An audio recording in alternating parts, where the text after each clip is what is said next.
Good morning students, this is Uma Paliwal from Vardhman convent higher secondary school.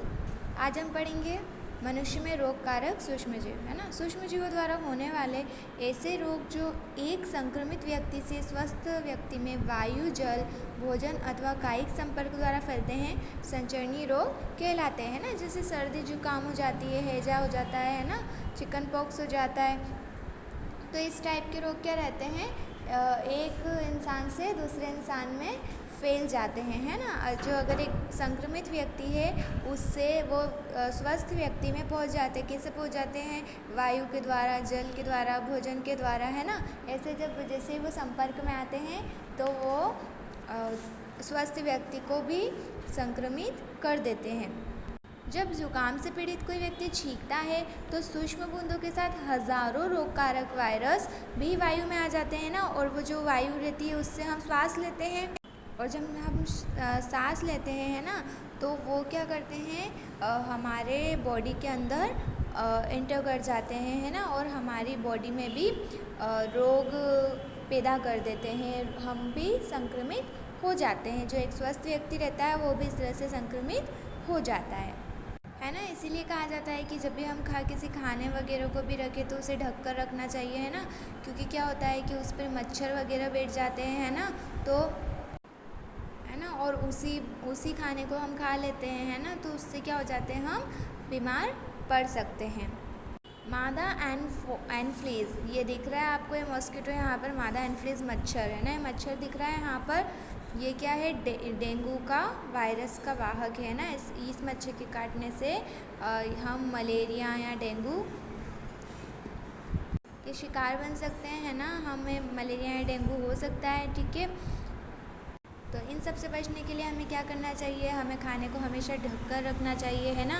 और जो मच्छर होते हैं वो सभी मच्छर जो किस में होते हैं, जल में होते हैं, ठीक है, जल में उत्पन्न होते हैं ना, जल। तो हमें पानी को कभी भी रुका नहीं रहने देना चाहिए ना। जैसे कूलर वगैरह में पानी डालते हैं, ठीक है, कूलर, टायर, है ना, तो इनमें भी कभी भी पानी को इकट्ठा नहीं होने देना चाहिए। इस तरह से हम मलेरिया को, है ना, मलेरिया, डेंगू, इन सब से बच सकते हैं। जंतुओं में रोग कारक विषाणु, अनेक सूक्ष्मजीव केवल मनुष्य एवं पौधों में ही रोग के कारक नहीं वरन वे दूसरे जंतुओं में भी रोग उत्पन्न कर देते हैं। मतलब जो दूसरे जंतु होते हैं, है ना, दूसरे एनिमल्स होते हैं, उनमें भी क्या कर देते हैं, रोग उत्पन्न कर देते हैं। पौधों में रोग उत्पन्न करने वाले सूक्ष्मजीव, अनेक सूक्ष्मजीव गेहूँ, चावल, आलू, है ना, इन सब पौधों में भी क्या कर देते हैं, रोग उत्पन्न कर देते हैं, जिससे जो फसल की उपज रहती है उसमें कमी आ जाती है। अब देखेंगे हम खाद्य परिरक्षण, है ना, फूड प्रिजर्वेशन। ये क्या होता है कि अध्याय 1 में हमने खाद्य बीजों के परिरक्षण एवं भंडारण के उपायों के विषय में पढ़ा था, है ना। कि जो परिरक्षण मतलब प्रिजर्वेशन, कि हम जो खाद्य है ना, जो फूड है उसका प्रिजर्वेशन, उसको संरक्षित कैसे रख सकते हैं, ओके, इसके बारे में हम आगे बात करते हैं। ओके, तो जो हमारा जो खाना है ना उसको हम किस तरह से प्रिजर्व करके रख सकते हैं, किस तरह से बचा करके ख़राब होने से उसे रोक सकते हैं। ओके, तो हम अब फूड प्रिजर्वेशन की बहुत सारी जो टेक्निक्स है ना, कि किस तरह से हम फूड प्रिजर्व करते हैं, फूड प्रिजर्वेशन करते हैं, वो रीड करते हैं। फर्स्ट है रासायनिक उपाय, है ना, मतलब केमिकल्स के थ्रू, है ना। नमक एवं खाद्य तेल का उपयोग सूक्ष्मजीवों की वृद्धि रोकने के लिए सामान्य रूप से किया जाता है ना।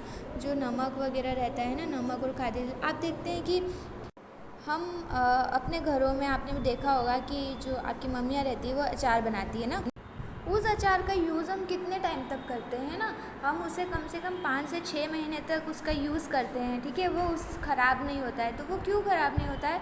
क्योंकि उसमें जो तेल होता है ना, तेल वगैरह डाला होता है, जो कि किसका काम करता है, जो सूक्ष्म जीव रहते हैं ना, जो माइक्रो ऑर्गेनिजम्स रहते हैं, उनकी जो वृद्धि रहती है उसको रोकने के लिए करता है। तो यह भी एक तरह का क्या है, फूड प्रिजर्वेशन की टेक्निक है। ओके, और केमिकल्स के थ्रू तो हम करते ही है ना, कि केमिकल्स के थ्रू जैसे कि सोडियम बेंजोएट तथा सोडियम मेटाबाइसल्फाइड, है ना, ये क्या है, एक सामान्य परिरक्षक है ना, ये एक सामान्य फूड प्रिजर्वेशन है। नेक्स्ट है नमक द्वारा परीक्षण, है ना। आपने देखा होगा कि हम आंवला, इमली, है ना, इन पर क्या करते हैं, इन पर आप अपने घरों में देखना कि इन पर वो आपकी जो मम्मियाँ रहती है वो क्या करती है, नमक लगा के रख देती है ना। तो नमक लगाने से क्या होता है कि वो जो इमली, आंवला, वो सब चीज़ें जो डाली गई रहती है ना, वो ख़राब नहीं होती है। तो क्यों ख़राब नहीं होती है? क्योंकि नमक क्या करता है, उस खाने को प्रिजर्व करता है ना, उस खाने को ख़राब होने से बचाता है। चीनी द्वारा परिरक्षण, जैम, जेली एवं स्क्वैश का परिरक्षण चीनी द्वारा किया जाता है। आपने देखा होगा कि मार्केट्स में आपको बन पैकेट मिलते हैं, ठीक है, जेली वगैरह के, जैम वगैरह के, है ना, तो उसमें चीनी का यूज़ अच्छे से किया जाता है, जो क्या करता है कि जो खाद्य पदार्थ रहता है उसकी नमी में कमी आ जाती है ना, और जो सूक्ष्म जीव रहते हैं ना, उनकी वृद्धि को वो नियंत्रित करता है। तेल एवं सिरके द्वारा परिरक्षण, तेल एवं सिरके का उपयोग अचार को संदूषण से बचाने में किया जाता है ना, क्योंकि इसमें जीवाणु जीवित नहीं रह सकते, ठीक है। सब्जियां, फल, है ना, इस सब में क्या करते हैं, इसका परिरक्षण इस विधि द्वारा करते हैं ना, तेल एवं सिरके के द्वारा। नेक्स्ट है गर्म एवं ठंडा करना।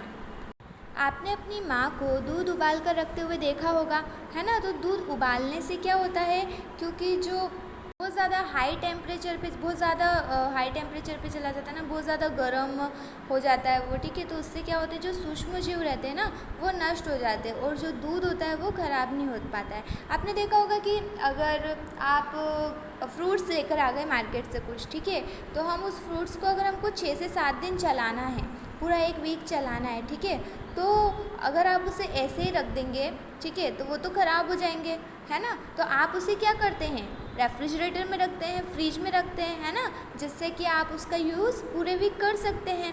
तो फ्रिज में रखने से वो ख़राब क्यों नहीं होते, क्योंकि वहाँ पर क्या होता है, फ्रिज के अंदर क्या होता है, ठंडा रहता है ना, तो वो बहुत ज़्यादा टेम्परेचर जो रहता है बहुत ज़्यादा माइनस में रहता है ना, बहुत ठंडा टेम्परेचर होता है, तो उससे क्या होता है कि ज़्यादा गर्म या ज़्यादा ठंडे में जो सूक्ष्म जीव रहते हैं, है ना, वो बढ़ नहीं पाते हैं और वो उस जगह पर रह भी नहीं पाते हैं। तो इससे क्या होता है कि जो सूक्ष्म जीव रहते हैं वो उस खाने को, उस फूड को कोई हानि नहीं पहुंचा पाते, है ना, जिससे क्या रहता है, जो खाना रहता है वो सुरक्षित रहता है, ठीक है।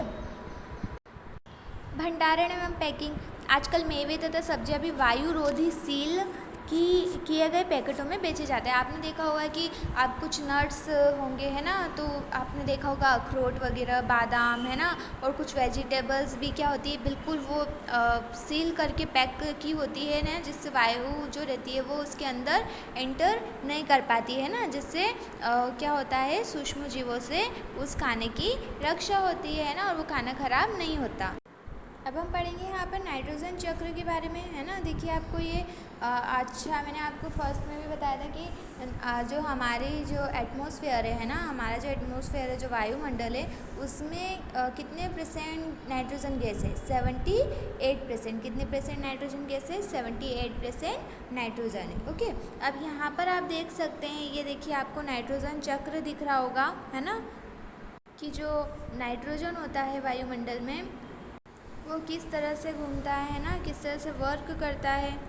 तो आपको पता ही है कि अभी आपको मैंने बताया भी था कि वायुमंडल में जो नाइट्रोजन होता है ना, उसका उपयोग सीधे तो नहीं कर सकते।